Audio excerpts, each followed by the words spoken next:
Taste the Daily.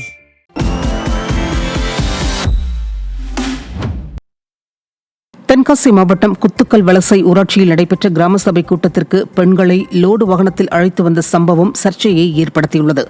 Gandhi ஜெயந்தியை முன்னிட்டு நடைபெற்ற கிராம சபை கூட்டத்தில் கலந்து கொள்வதற்காக சுமார் 20க்கும் மேற்பட்ட பெண் கூலி தொழிலாளர்கள் பாதுகாப்பற்ற முறையில் லோடு வாகனத்தில் அழைத்து வரப்பட்டனர். சமீபத்தில் சுரண்டையில் லோடு வாகனம் கவிழ்ந்து பெண்கள் உயிரிழந்த நிலையில் இந்த சம்பவம் அதிர்ச்சியை ஏற்படுத்தியுள்ளது. ராமநாதபுரம் மாவட்டம் பரமக்குடி அருகே கள்ளிக்குடி ஊராட்சியில் காந்தி ஜெயந்தியை முன்னிட்டு நடைபெற்ற கிராம சபை கூட்டத்தில் அதிகாரிகள் எந்த கேள்விக்கும் பதிலளிக்காததால் பொதுமக்கள் அதிருப்தியடைந்து வெளிநடப்பு செய்தனர்.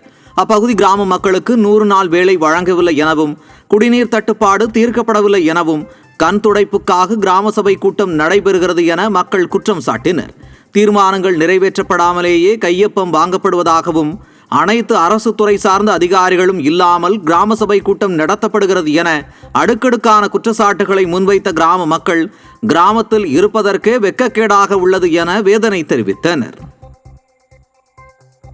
ராமநாதபுரம் மாவட்டம் திருவாடனை அருகே அடிப்படை வசதி இல்லாததால் சொந்த கிராமத்தை விட்டே வெளியேறும் நிலைக்கு தள்ளப்படுவதாக மக்கள் வேதனை தெரிவிக்கின்றனர்.